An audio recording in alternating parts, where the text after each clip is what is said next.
I want to start with a confession.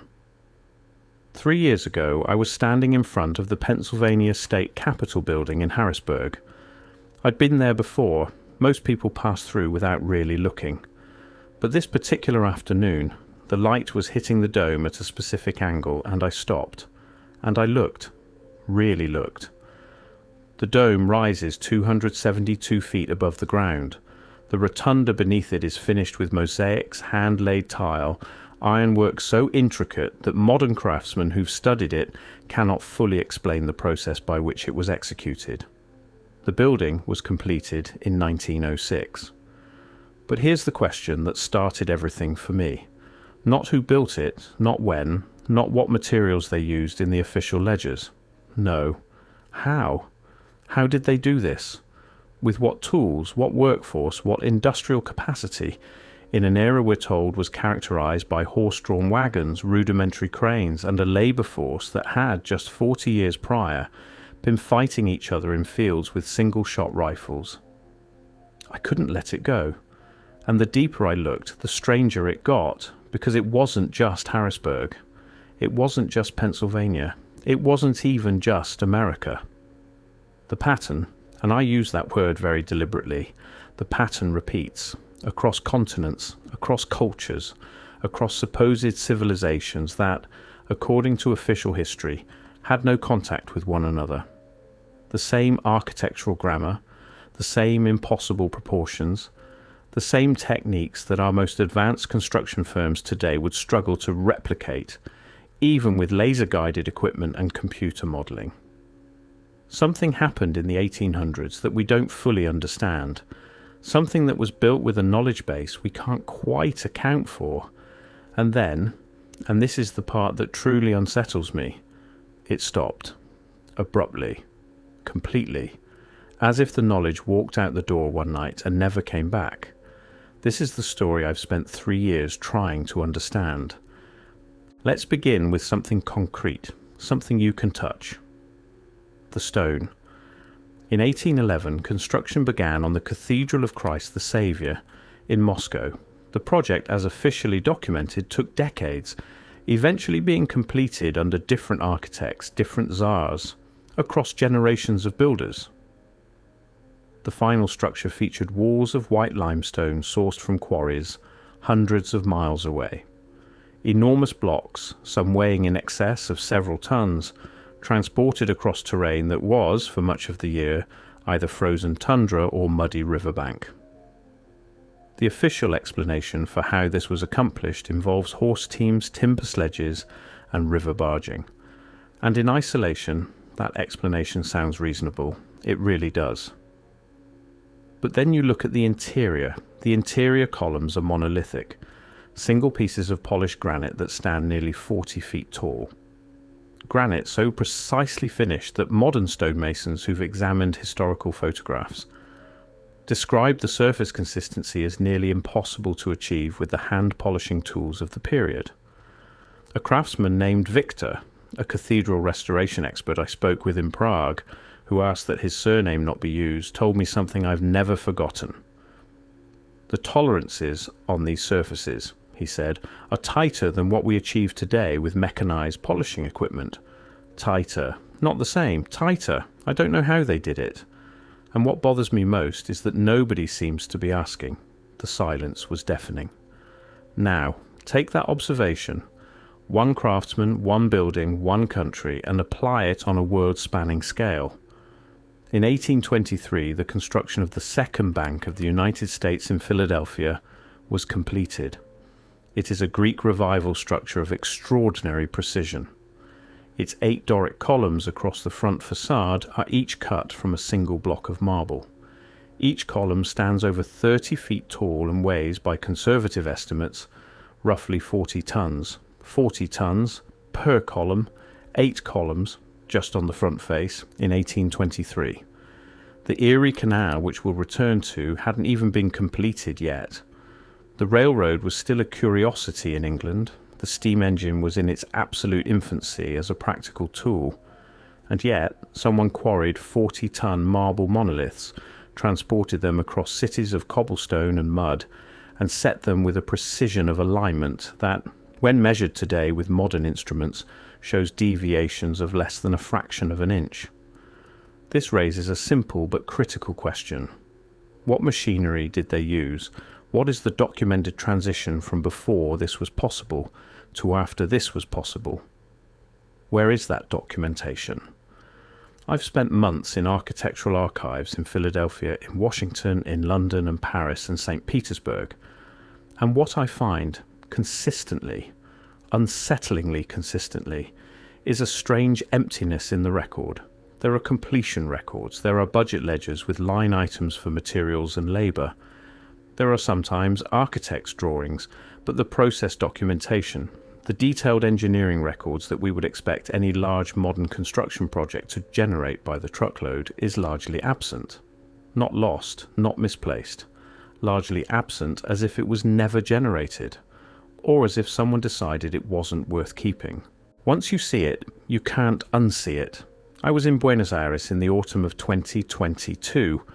The Palacio Barolo completed in 1923. The Teatro Colón, with its interior acoustics that contemporary acoustic engineers describe as among the finest in the world, completed in 1908.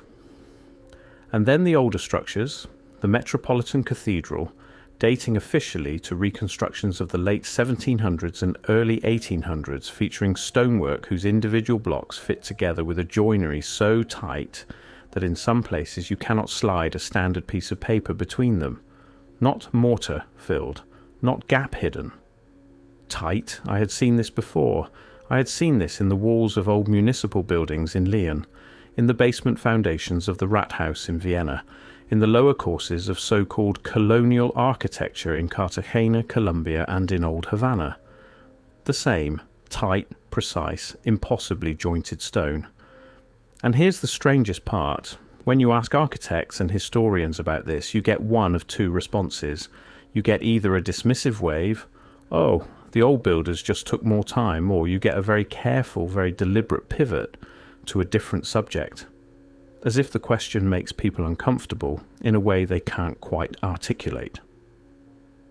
More time. Let's think about that for a moment. The argument is that pre-industrial builders simply applied more hours and more manual effort, and this accounts for the precision.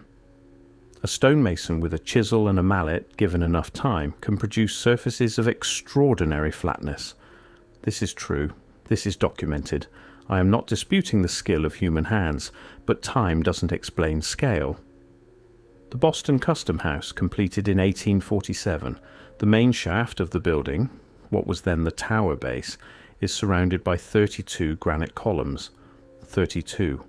Each a single piece, each weighing approximately 42 tons. The quarrying site was in Quincy, Massachusetts. The delivery was made by a combination of rail, new, barely operational, and horse-drawn sledge and barge. 32 columns, 42 tons each, and they are perfectly aligned. Now, here's the calculation I want you to sit with. The Quincy Granite Railway, one of the first commercial railways in the United States, was specifically built for the purpose of moving stone. Its maximum documented load capacity was, by the engineering records of the period, approximately 6 tons per car. How do you move a 42-ton monolith on a 6-ton capacity rail system? How? The official explanation collapses here. Not breaks, collapses. And if it collapses in Boston, it collapses in Philadelphia, in Moscow, in Buenos Aires, in Paris. Because the same question arises, the same gap appears, the same silence sits where the documentation should be. If you're finding this investigation as compelling as I do, I want to ask you to stay with me. Because what comes next, the coordination problem, is where this stops being a collection of fascinating anomalies and starts becoming something much harder to explain away. Here is what we are told happened in the 1800s. Nascent industrial civilization, energized by the steam engine and new metallurgy, began constructing large public buildings at an unprecedented scale. This was the era of grand civic ambition, the nation-state expressing itself in stone and iron, banks, capitals, cathedrals, train stations. These buildings were designed by trained architects working within established classical traditions, Greek Revival, Neoclassical, Baroque, and built by increasingly organised labour forces.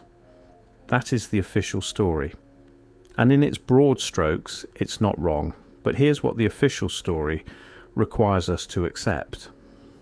It requires us to accept that within a roughly 50 to 70 year window, let's call it 1790 to 1870, civilizations on every inhabited continent simultaneously developed the ability to quarry, transport and place stone at a scale and precision that was, by any mechanical accounting of the period, beyond their documented industrial capacity.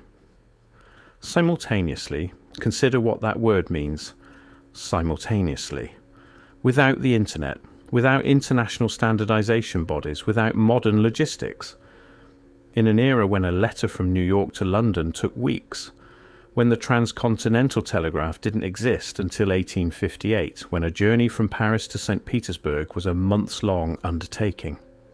And yet, the neoclassical buildings of Washington, D.C., completed in the 1820s through 1840s, bear such a strong architectural and technical resemblance to buildings being completed in St. Petersburg during the same period that historians have noted it for generations, typically attributing it to the shared influence of classical Greek and Roman models filtered through European academies. Fine, I accept that explanation for the design. But the techniques, the specific methods of stone preparation, the particular approach to foundation engineering, the interior finishing standards that craftsmen today describe as inexplicably advanced, those aren't transmitted through design pattern books. Those aren't learned from looking at drawings of the Parthenon. Those are hands-on, process-specific knowledge that someone had to teach someone somewhere. Who taught them? Where is the master-apprentice chain that connects pre-1800 European craft guilds to the builders of the Philadelphia Exchange, to the builders of the Helsinki Cathedral, to the builders of the Colon Theatre in Buenos Aires?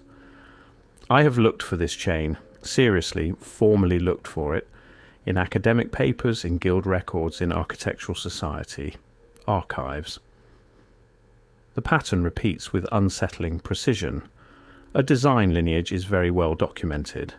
A technical process lineage is almost entirely absent. There's a researcher, a former architectural history professor at a European university, who now works independently, and who, when I describe what I've found, nods slowly and says, I know, I found the same walls and I turned back. I had a career to protect. The silence was deafening. I want to slow down here, I want to get granular, because the broad argument, these buildings seem impossible, is one that can be dismissed as impressionistic. But the details are harder to dismiss. Let's talk about interior plasterwork. In the executive mansion, what we now call the White House, the interior decorative plasterwork of the early 19th century restorations features relief work at a level of refinement that, when examined under proper lighting and at close range, shows undercut detailing. Grooves carved behind and beneath raise decorative elements, creating three-dimensional depth that shadows dramatize.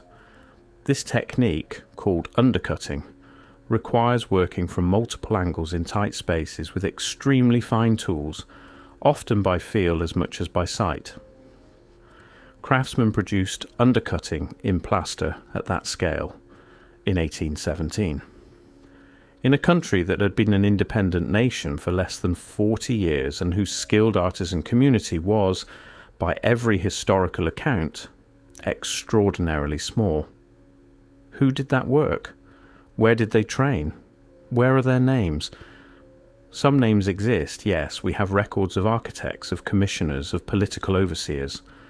But the names of the craftsmen who did the undercutting, the plasterers who produced work that modern decorative restorers have described to me as graduate level and beyond what most professionals attempt today, largely anonymous, almost systematically anonymous.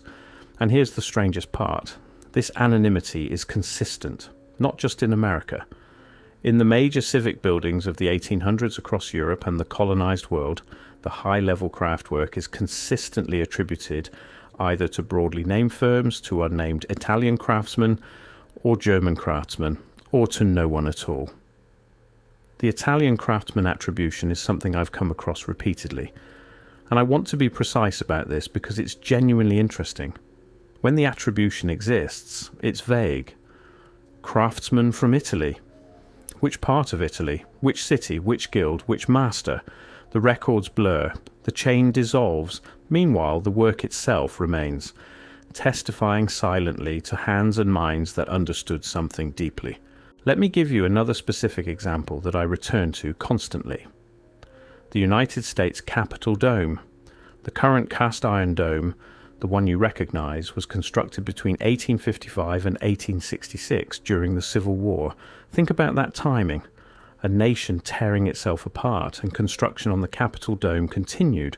Lincoln famously insisted on it, reportedly saying that if people saw the dome going up, they would know the Union would endure. But here's what I want you to focus on. The dome is cast iron poured into molds, assembled in sections, bolted together, painted to resemble stone. The engineering of the dome, the structural calculation required to balance the weight of a cast iron shell at that scale against lateral thrust and settling, represents a feat of applied mathematics that the engineering programs of the 1850s were, by documented curriculum records, not yet formally teaching.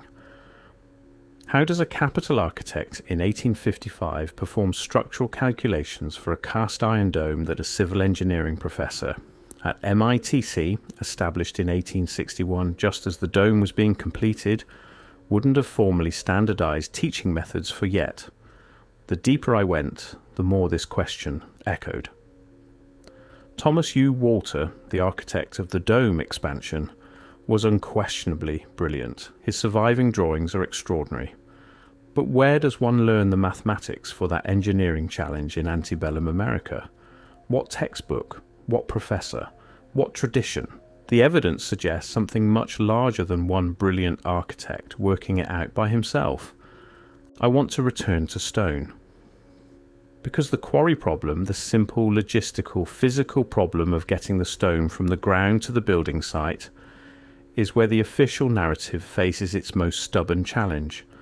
There is a building in St. Petersburg that I believe is the single most instructive example of what I'm describing. The St. Isaac's Cathedral, completed in 1858 after 40 years of construction. Its statistics are, in the literal sense of the word, staggering. The four porticos of the cathedral feature 48 monolithic granite columns. Each column is approximately 54 feet tall. Each weighs approximately 114 tons. The granite was quarried at Pitalahti, a site in what is now Finland, more than 180 miles from St. Petersburg, across open water, marshland, and in a climate that produces ice for much of the year. 114 tons, 48 columns, 180 miles. The official account describes a system of custom-built ships, floating platforms, rollers, and a purpose-engineered lifting apparatus designed by French-Russian engineer Auguste de Montferrand. There are drawings of this apparatus. They exist in archives. The mechanism described involves a system of capstans, essentially massive rope and wheel arrangements operated by teams of workers. I want to take that mechanism seriously. I want to engage with it honestly. A capstan, even a large industrial-era capstan, operated by a large team of men, can generate a meaningful mechanical advantage. This is real. This is physics. I'm not disputing the physics, but a capstan raises columns vertically. How do you move 114 tons laterally across ice, across water, across mud, across the stones of a St. Petersburg quay, to a precision of placement that, when measured today, is accurate to within millimeters? Contemporary workers who visited St. Isaac's during construction left accounts. An English engineer named Johnston, whose journal is preserved in a London archive, and which I was able to examine, described watching the column-raising operations and wrote, with evident admiration, but also evident puzzlement, that the operation proceeds with a fluency and organisation that seems almost to precede the raising itself, as if each step were known before it was needed, as if each step were known before it was needed. What does that mean? It means the process looked rehearsed, familiar, not experimental, not inventive, not the careful problem-solving of engineers encountering a novel challenge. It looked like the execution of a procedure that was already understood. Where was it understood? By whom? Since when? The official explanation collapses here. Now I want to move into territory that is, I'll be honest, more difficult to document, because it depends not on what we can point to, but on what we cannot, what isn't there. In the decades following the great 1800s construction boom, roughly from the 1870s onward through the early 20th century, something changes in the architectural and construction record. The quality shifts, the scale reduces, the precision in building after building, in city after city, begins to decline toward what we might consider a more historically appropriate level for the era. Buildings constructed in the 1880s and 1890s, even in the grand tradition, don't quite match the standards of the buildings constructed 40 or 50 years earlier. This is not a controversial observation. Architectural historians note it themselves, typically attributing it to changing aesthetic fashions, the rise of iron and steel framing reducing the need for monumental masonry, and economic cycles. But what if it's not fashion? What if it's loss? What if the buildings of the 1840s and 1850s were possible not because of newly emerging industrial capacity, but because of a residual knowledge base, a set of techniques, methods, and understandings inherited from something older that was, in that period, still barely alive? And what if by the 1880s that residual knowledge had simply expired? Because something notable happens in that period, several things happen. The consolidation of official history intensifies dramatically. The late 19th century is when most Western nations formalize their historical education systems, establishing what is taught in schools, what narratives are endorsed, what records are archived, and what are not. The Smithsonian Institution, founded 1846, begins its systematic cataloguing, and by extension, its systematic selection of what is preserved and what is not. I'm not suggesting deliberate suppression by named individuals. I want to be careful here. But I am suggesting that the process of institutionalizing historical knowledge is also necessarily the process of excluding some things from that knowledge. And the question that haunts this investigation is, what got excluded? What fell into the gaps between the officially sanctioned records? There is a concept in archival science called negative evidence, the significance of what's absent. And the negative evidence in the building records of the early to mid-1800s is, once you understand what you're looking for, almost overwhelming. Process documentation, largely absent. Apprenticeship records for the master craftsman, largely absent. Technical manuals or knowledge transfer documents for the specific techniques used, largely absent. But completion certificates, budget appropriations, ribbon-cutting announcements in newspapers, those are everywhere. The evidence suggests something much larger, a system that was very good at recording that things happened, and very incurious or very careful about recording how. I want to share a few more voices. Because while the archival record may be silent, there are people working quietly, mostly outside institutional academia, who have been asking these same questions and whose observations deserve consideration. A restoration architect I'll call Elena. She's worked on 19th century buildings in 3 different Eastern European countries, and has asked me not to identify her further for professional reasons, told me something that she described as the most disturbing discovery of her career. When we were restoring the foundation of a municipal building in the 1840s, she named a city I've agreed not to publish. She said, "We found evidence of a sub-foundation, a lower layer constructed differently using techniques that we couldn't associate with anything in the historical record of the region. The mortar chemistry was different. The stone cutting was different. Our team disagreed about what it meant. Eventually, the project was handed to a different firm, and we were told the sub-foundation was of no historical significance. No samples were taken, no further analysis, nothing. A retired civil engineer in Texas, a man who spent 30 years working on large-scale infrastructure projects, and who, in his retirement, became interested in the structural engineering of 19th century buildings, sent me a detailed analysis of the foundation engineering of several major Washington, D.C. structures.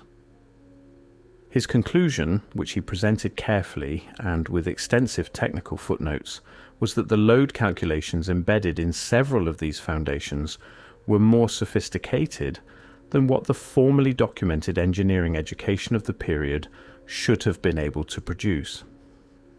It's not that they couldn't have figured it out, he wrote. It's that there's no evidence of the figuring out process. There are no calculation books, no engineering notebooks, no trial and error records. There's just the finished product, perfect, as if they already knew the answer. As if they already knew the answer. That phrase keeps returning, in different forms from different sources, across different continents and construction traditions. The pattern repeats with unsettling precision. Here is what I believe, and I use that word carefully because I am not certain of anything, maybe the most important question underlying all of this. Not who built these buildings, not where did the materials come from, not how do we account for the logistical impossibilities, but what if the knowledge that built them was already ancient when they were built? What if the early 1800s were not the beginning of something new but the end of something old? What if the builders of the Pennsylvania Capitol, of St. Isaac's Cathedral, of the Boston Custom House, were not industrial era innovators but the last inheritors of a technical and architectural tradition stretching back far further than our official timelines acknowledge? This is where the Tartarian hypothesis, and I use the word hypothesis deliberately, as a placeholder for something that may never be fully provable, becomes interesting, not as a specific claim about a specific empire, but as a framework for asking better questions. What if there was, at some point before the period we formally call modernity, a sophisticated civilization or network of civilizations or knowledge-keeping institutions that understood construction, material science and engineering at a level we have not yet fully accounted for?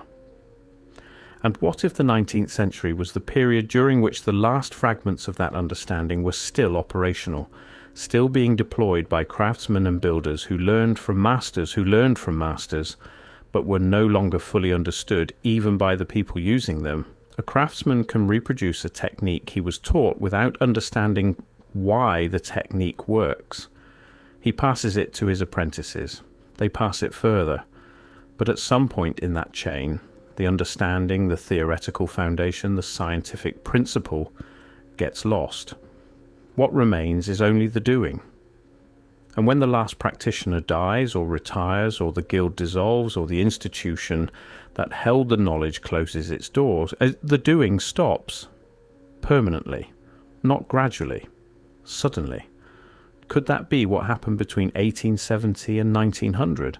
Could the sharp decline in construction quality that architectural historians observe in that period be not the consequence of changing taste, but the consequence of the last practitioners of something much older simply running out? The deeper I went, the more this possibility stopped feeling like speculation and started feeling like the simplest explanation. Not the most comfortable explanation, not the officially sanctioned one, but the simplest. There's one more thread I want to pull before we arrive at the end of this particular investigation.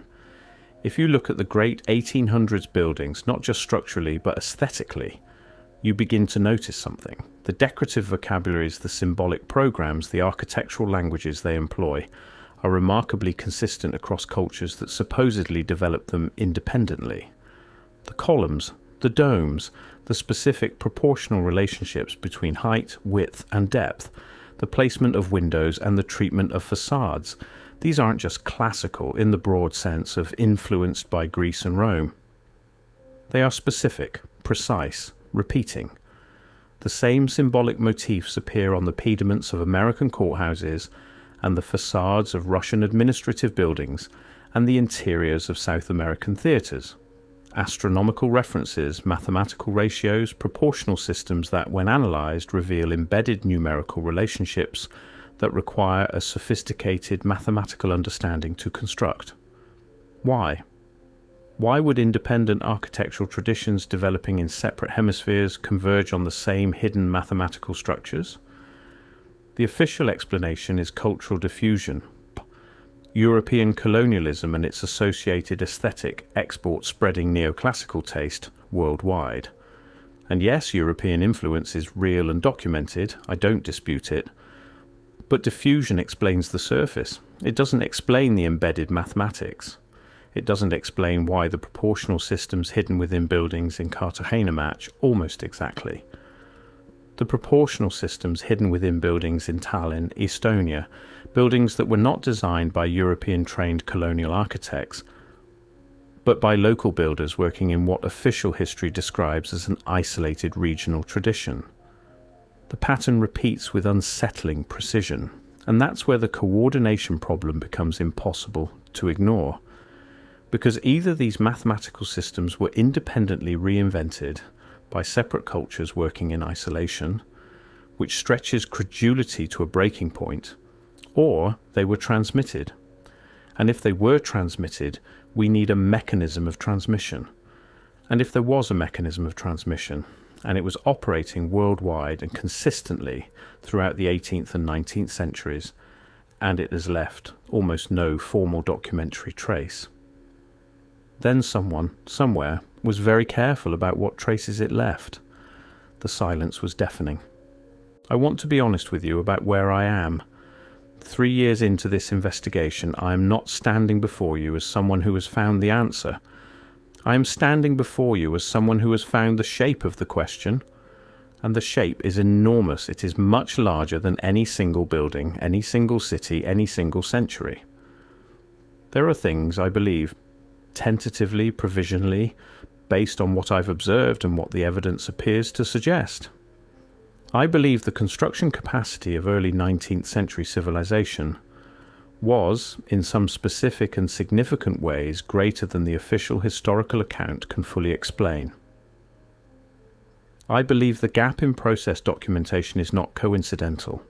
I believe the simultaneous worldwide appearance of sophisticated construction at a scale beyond documented industrial capacity suggests a shared origin for that capacity that has not been officially acknowledged. And I believe that something was lost, deliberately or inadvertently, and I genuinely don't know which. A body of knowledge that was partially operational in 1820 was no longer operational by 1900. And we have been living ever since in the shadow of its disappearance, surrounded by its monuments, unable to fully account for how they came to stand. But here's what I keep returning to, late at night, going through archives, looking at photographs of stone surfaces and dome interiors and foundation plans. If this knowledge existed, who held it? If it was lost, what was the mechanism of its loss? If the buildings of the 1800s are its final monument, what are we missing about everything that came before? And the question that may be the most important of all is the official story of the 19th century construction boom, not a story of invention, but a story of inheritance, of a civilization that woke up one morning already surrounded by buildings it was told it had built, and slowly, over generations, convinced itself that the story was true. Once you see it, you can't unsee it. The columns are still there. The domes are still there. The joinery is still there, as tight as the day it was cut, by hands we cannot name, using methods we cannot trace, working from knowledge we cannot source. They are waiting patiently for someone to finally ask the right question. I don't know what that question is. Not yet, but I'm still looking, and the deeper I go, the more certain I become of one thing. We have not been told the whole story.